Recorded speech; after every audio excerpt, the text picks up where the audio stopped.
Okay, yeah, sounds good. Perfect.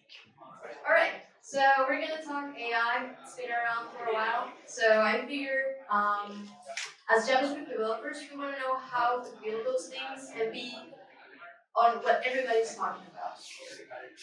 Could you raise your hand if you've heard about Search GPT? It was about 2 weeks ago. Yes. Okay. So this was an interesting approach that I really liked, and we're gonna build something very similar. We're gonna build a search experience. And this search GPT was basically that. Usually when you look for something, you go to, I don't know, your favorite browser, and then you show something, but then you want to, you know, you jump between different pages. But what if you didn't have to do that, right? What if all the information is out there? Usually when you go to ChatGPT, you go because you're looking for something. You know what you're looking for. So that's the experience that Search GPT is for. You're looking for something, and then it's gonna enhance that experience inside that app, not outside and moving around. Okay? So today, within the JavaScript realm of a next app and Node, we're gonna build something very similar. I hope you like it. So, I'm Aileen. I'm from Mexico. This is my second time here, and I'm really, really excited to continue talking about AI because this has been evolving from year to year. And yeah, so really happy to be here. And just before we get started on building the complex things, I want us to get started with some key concepts that we need to know because we're going to work with those things. And the first one is, what is a model? We're going to interact with models, and it's important for us to understand how we're going to interact with them. So I want us to think about a model as a black box that it's trained with data, with algorithms, with weights and bias, and that we're gonna give some input. And that input might be a document, an audio, an image. That's basically how we interact with models. And then they provide us outputs, like an API, right? That's basically how we are going to interact with them today. And on especially large language models. Today we're going to talk about two kinds of models, but I'm going to start with large language models. And what are large language models? They're basically models that are good at understanding and generating human language. That's basically the core and why they're so powerful, because it's very complex to do human language. They're based on the transformers architecture. There's a paper called Attention is All You Need. So if you want to understand like the base block of this, you can definitely go and look for that one. And then of course, they're large because they're trained with large amounts of data. And also, they can work for many tasks. Many tasks, I mean, you can summarize things, you can question answer, you can translate, so you can do many things with a large language model. There's two types of models. So there's the closed models. Maybe these are the ones that you have been more used to, or maybe have already used them. And there are models like ChatGPT 4.0, like Gemini, Cloud Sonnet, if you have used them, or any of the Mistral ones. And what's the difference, or what is the characteristic of these specific models? These are accessed via an API. They, of course, come with a cost, and you can download them. You cannot manipulate them. You can just use them as an API. And that's cool because you don't have to worry about the infrastructure. As I mentioned, if they're large, they're going to be heavy. And you have to have the right infrastructure for it. So you don't have to think about that if you use the closed models. And of course, there's the open source ones. You can find many of them in Hugging Face. If you know Hugging Face, it's like the GitHub of AI. You can find models, you can find datasets, and papers. There's a lot of them, and they're open source. And what's the main advantage of this? You can download them. You can have them, you can see how they were trained, so it's more transparent, it's open source, right? So how do I use these open source models? So you either have the infrastructure to download them and host them somewhere, or you could use Olama, which is the one in the middle. You can download those models and run them in your computer. Of course, you'll have to have the right hardware to run those, but there's still, today, some models that are not that heavy. We mostly might know models like Llama, they're heavy, but also there's Gamma, which is also open source, but also Microsoft recently, well not recently, but there's one called Pi, so it's a little smaller. So maybe you can run those in your computer. Okay, so we talk about models, we talk about the different types of them, and then I mentioned that we were going to build something like smart search. To build this, we need something called RAG. Have you guys heard about RAG? Alright, we're gonna talk about that. So RAG is short for Retrieval Augmented Generation. And this is going to be like the secret sauce to actually create this smart search. We're gonna go through each of these processes to actually create this smart search. This is just for you to show that at the end we're gonna cover this. So data, split, store, retrieval, and generate. So let's get started. Data. In order to provide something, we need data, right? To provide that is accurate, to provide the experience that we want, we will need data. So for today, I'm gonna use Kaggle. Kaggle is another platform that's also open source. You can find datasets and models, and there's a huge community there. So if you're into data science, you should go there. And it's basically a CSV. It's a CSV of Amazon products that has many reviews, ratings, and a lot of things. So I just thought, okay, that's a good dataset. I'm just using an open source dataset, but your data can be different things. Your data can be a PDF, your data can be your database, and your data can be, I don't know, a CSV, like in this case. And if you see, that is like the format of the CSV, I just copy and paste it so you know that that's the data that we're going to use today. Splitting. So, splitting is very important if you have a big document. Remember, we have the data, we need to store it somewhere so we later retrieve that. If you have like long text and stuff, you might need to split it because it might not make sense to store everything, and then it might be very difficult to find it. So you need to split that and provide context to each of those things. So LangChain is a library that can help you with that. LangChain is more than just splitting, it's very interesting library, but in this case we're not going to use it.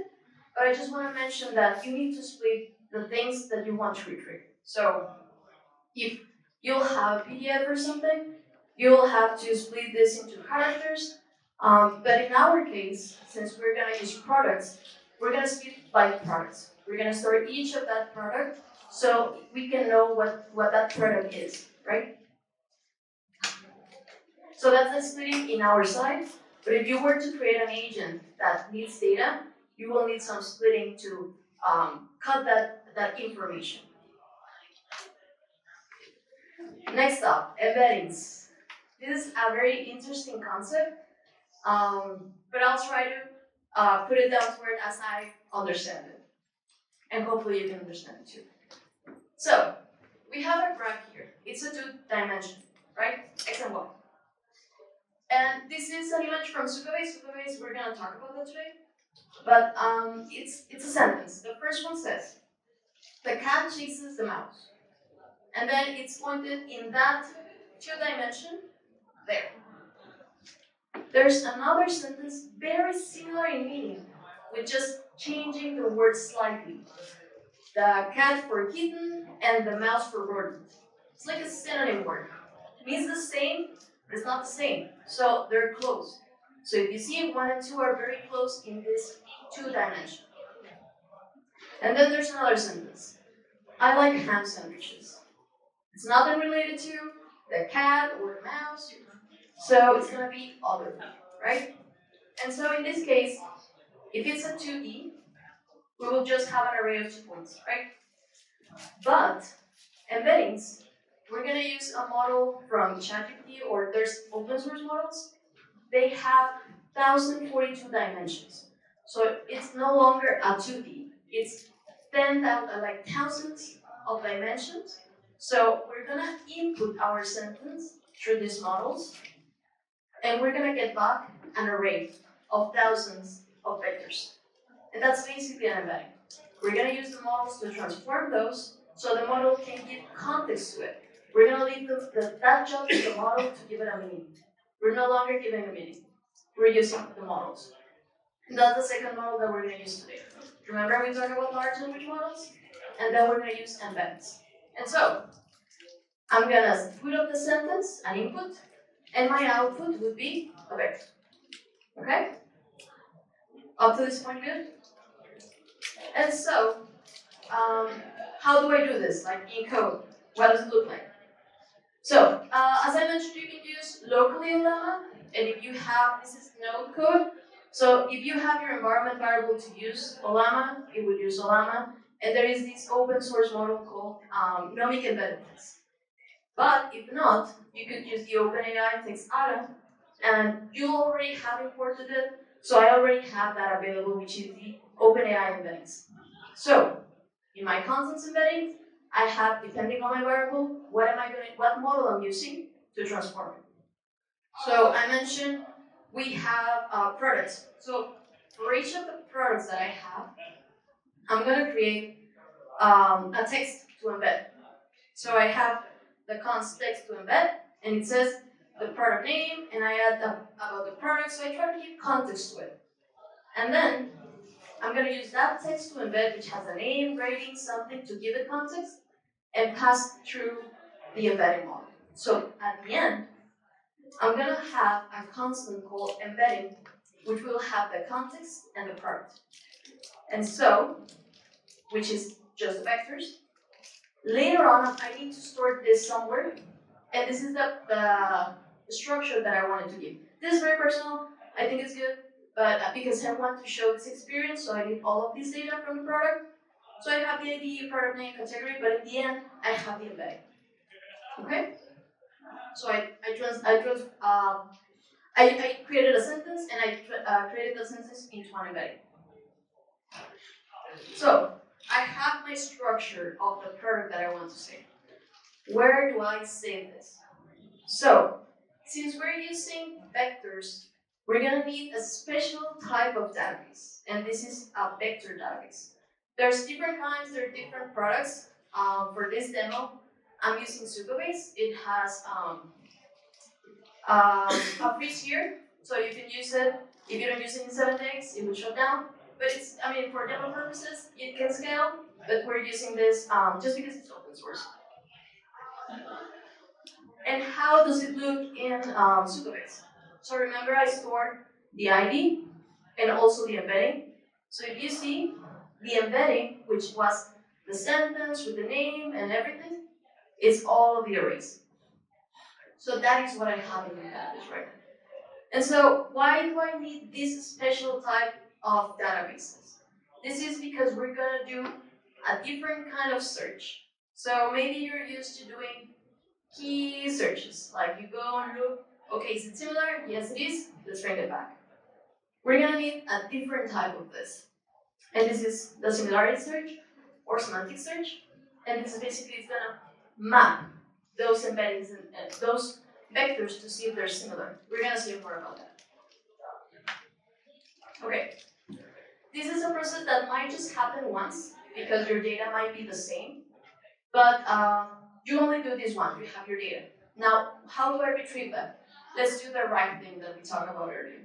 We need to retrieve that information back. We need to send it to a user. How do we do it? As I mentioned, you might be related your search with keywords, but there's other type of searches, like semantic or hybrid, which is a combination of those. But today, we're going to do semantic, okay? And how is the retrieval process going to work? First off, we're going to have the input of the user. The user is looking for something. Then we're going to transform that query from the user to an embedding, because the only way to search for something in our vector database is using the similarity. So I need to transform that search also into an embedding. We're going to find it, then we're going to retrieve it. So how does that look in code? First, this is an API, a node API / search, and I'm going to have my query, which is basically what the user is looking for, and then I have a limit. This is very specific for Supabase. I'm telling Supabase that I want just 5 matches of that query that I'm sending and a threshold of 0.5. This means that it's going to be 0.5 above probability that matches. Okay, that's my low. I can be more or it can be less depending on your use case. And so I have a query and I'm in the, okay, this is the generative embedding, but I'm going to show you how it looks. So again, we're gonna transform our query into an embedding, remember? So we can the same search. And then this is basically choosing between either your OpenAI or your local one. And so I have my embeddings, and what happened next? I need to retrieve that information. I need to find what is similar. This is a function very specific also from Supabase, and I can show you how it looks like. But if you see, it says the perform search, we're gonna go supabase.rbc match products. That is the name of the function that I have in my Supabase database. And that is going to create a matching, a similarity search, which is going to return, and I'm providing again the threshold, which is the minimum amount of probability that I want, but also how many of them I want. So the query embeddings, threshold, and limits. And what do I get back? The first. I'm also adding, if you see in the bottom, a similarity, because I want to show that later on to you. It's not necessary that you need it, but I just wanted to show it to you how it looks in the UI and why it should be, because we mentioned 0.5, so nothing below 0.5 should show. Okay? So we retrieve that, and then what happened? I have my queries, I have what the user is looking for, I already matched them. How do I show it to the user? So remember, when we talk about large language models, we mentioned what they're good at, generating and understanding human language. So here it is when we're going to use them. I have the format, I have the objects, but how do I provide this understanding? Like, yes, of course, I know what you want. This is it. We're going to use those large language models. So we have the context, which is basically the answer that I got from my vector database, and the user input. I no longer need to transform this into an embedding because our models understand English, Spanish, or whatever, right? So I have the context, the user input, and I will use any model to generate the answer. And this is how it looks like. Here I'm using a prompt, and I'm going to be using Gemini. So in my prompt, I'm saying you are a helpful shopping assistant helping someone find products based on their search for the query. This is how you interact with the large language model. And I'm going to say, please provide all of this information. This is just for the sake of the experience that we want to provide the user. And I want also, please provide concise summary of the search results. Provide why these products match the search.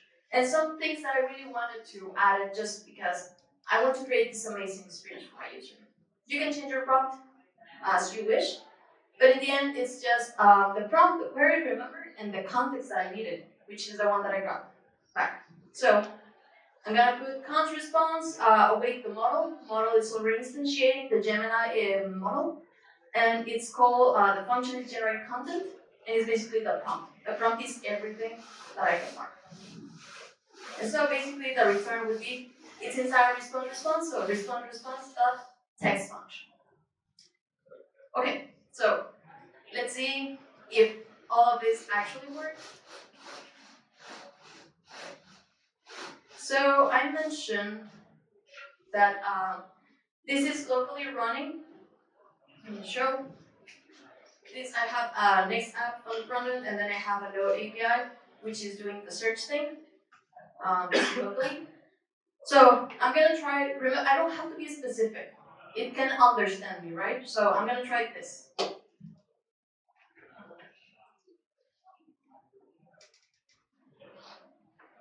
It's very general.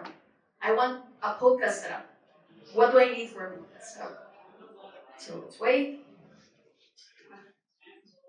Perfect. I have my first AI analysis, which is the one that is provided from Gemini. So first up, hey there.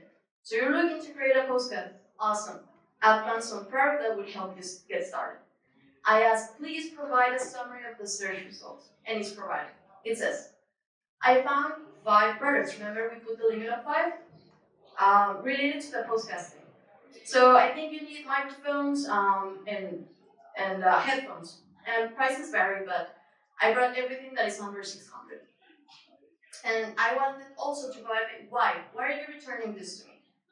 So, all products with a microphone, crucial component for recording a podcast. I'm not sure if this happened to you, but when I was in pandemic, I wanted hobbies, and I wanted to look for something. So, if you usually want to buy something or have a hobby, you need to buy things usually. And it was really hard to go within, okay, what's the best microphone? What do I need for it? Do I need certain stuff? So I think it's amazing that you actually don't have to go anywhere. And it's explaining why you need each of these things. And, it already checked the reviews too. So it's more of those things, of the ones that I asked for. So since this is a CSV, some images weren't available. This product exists, but the URLs were broken. So remember I mentioned I wanted to get back the similarity. It's 79. It couldn't be below 50, right? So I'm getting here a product, some features, and some customer review that I wanted to add. This is me. This is a UI that I created, right? Also, 78. Again, 78. Nothing below 50, because I asked for that. That's the threshold that I want.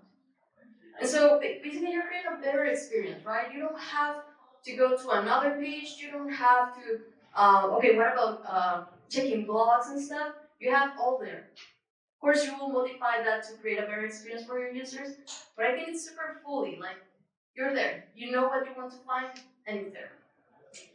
Perfect. So we created this, but we're not done. So we're in a JavaScript conference, and it's important to talk about Web AI. What is Web AI? It's been in a movement for some years now. Hugging Face, it's a big, as I mentioned, it's like the GitHub of AI. They have transformers, which also it's a library that you can use to use the models that are inside it. But Senova, one of the main contributors that works on Hugging Face, provided transformers JS. So basically, the models that you have in Python, you can use them in JavaScript. And why is that possible? Because now the browsers have different engines like WebGL or WebGPU. We just saw talk about WebAssembly. So that makes it possible to have those models in the browser. And I'm not talking about any type of model, it's like big models. An example of that is this. This is running locally. This is Transformer.js. And this is a Gemma 2 model trained in Japanese. So this is going to run in the web GPU. And how does this work? It's going to load the model. So we're going to store that model in the browser, in the client. And it's loading. And this is basically a Gemini, or well, not the same, a Gemma model, an open source one that is out there in Hugging Face. So it's going to take a while because it's heavy, right? But it's going to be worth it. So my model is ready. I'm going to type something.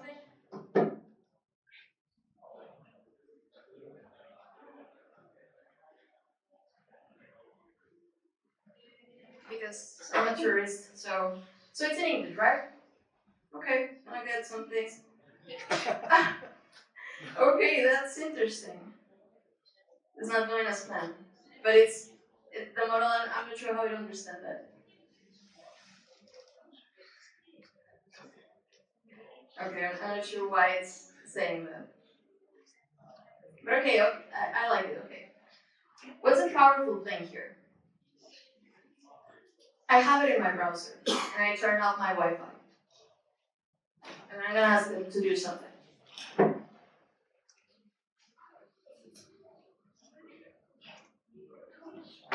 My Wi-Fi is off.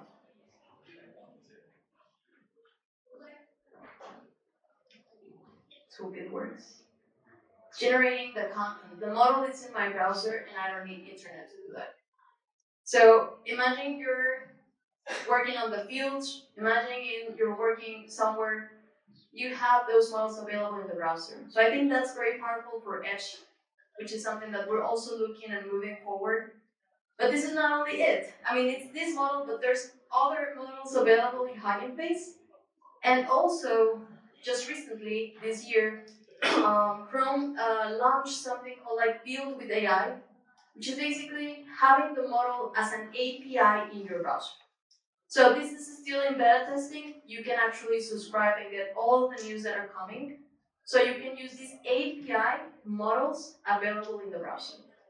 So I think that's super incredible. We're having more capabilities as web developers, and we need to know these things because it's coming. It's out there, and it's going to be published sometime soon. So I hope this is really exciting for you.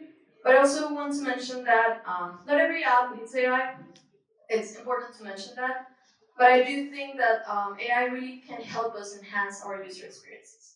Not everything needs to be reinvented, nor innovation is not only AI, but I think AI really helps in enhancing these experiences. And so, yeah, thank you.